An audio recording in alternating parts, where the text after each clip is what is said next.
Rana jewellers, খাঁটি সোনা সঠিক দাম। মৌসুমী, বাগডাঙ্গা বাজার, হাই স্কুলের পাশে। ফোন নম্বর 9609196868। আর জুয়েলার্স, রূপ থাকলে ধরে দেয়, না থাকলে গড়ে দেয়।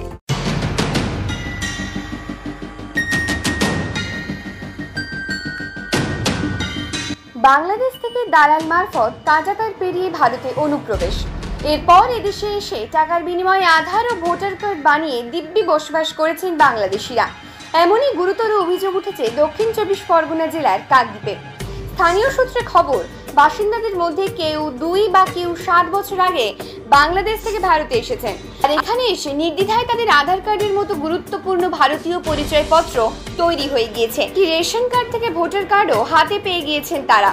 আর এখানেই প্রশ্ন উঠেছে, তবে কি কাগজপত্র জমা দিয়ে সহজেই আধার কার্ড তৈরি করা যাচ্ছে?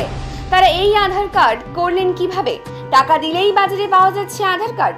কাকদ্বীপের শ্রী শ্রী রামকৃষ্ণ গ্রাম পঞ্চায়েতের বলদেবপুর বাসিন্দা রূপা দাস বলেন, আমি 2 বছর আগে বাংলাদেশ থেকে ভারতে এসেছি। দালাল ধরে পায়ে হেঁটে টাকার বিনিময়ে সীমান্ত পারাপার করে এদেশে এসেছিলাম। তখন আমাদের কাছে কোনো কাগজপত্র ছিল না। এখানে এসে আমার আধার কার্ড হয়ে গিয়েছে। আমার স্বামী সবটা করে দিয়েছে। টাকা দিয়েই তা সম্ভব হয়েছে বলে তিনি স্বীকার করে নিয়েছেন। আরেক বাসিন্দা মিলনী দাস বলেন, অনেক বছর আগে আমরা বাংলাদেশ থেকে ভারতে আসি। তখন বর্ডারের কাছে আমাকে আটকে ছিল। আমার গয়না ওদের দিয়ে দিতে হয়। মূলত নদী গর্ভে আমাদের বসত ভিটে চলে গিয়েছে। পর বাংলাদেশ থেকে আমরা চলে আসি এখানে আসার পর আমাদের আধার কার্ড এবং ভোটার কার্ড হয়েছে। 2 বছর আছে। আচ্ছা, কিভাবে এলেন এখানে? এখানে বিয়ে করে এনেছে। পরে আসলেন কিভাবে? রাস্তাটা কিভাবে এলেন? রাস্তা মানে জমি জমি পার হয়ে? ওখানে কোনো গার্ড ছিল না? না। কাকে ধরে এলেন? দালাল ধরে এলেন? মানে টাকা পয়সার বিনিময়ে? টাকা পয়সা নিয়ে ও আপনাকে পার করে দিল।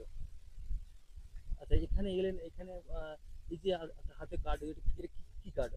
এটা কি কার্ড আপনার হাতে? আধার কার্ড।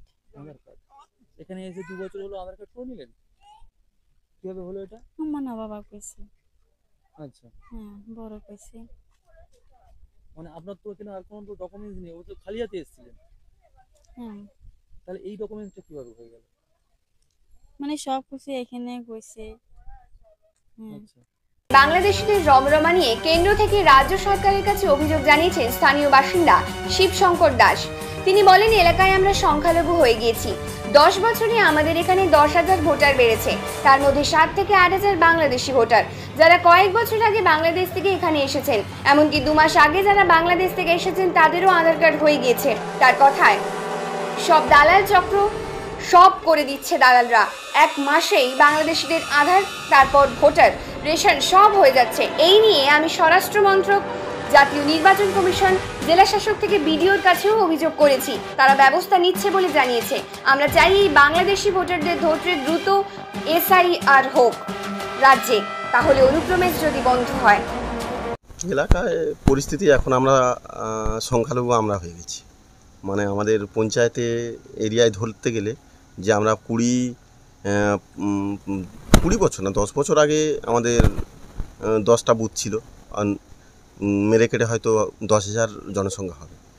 এখন জনসংখ্যা হয়ে গেছে 20,000, মানে ভোটার 20 থেকে 22,000 হয়ে গেছে এই 10 বছরের মধ্যে।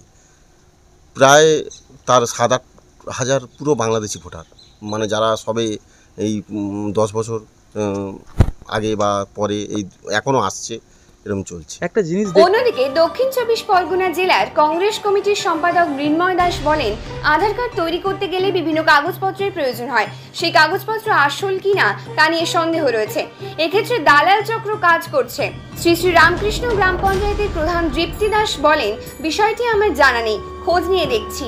যদি এমনটা হয়ে থাকে তাহলে প্রশাসনকে ব্যবস্থা গ্রহণ করতে বলবো। কাকদ্বীপ থেকে রবীন্দ্রনাথ মণ্ডলের রিপোর্ট, প্রান্তিক বাংলা।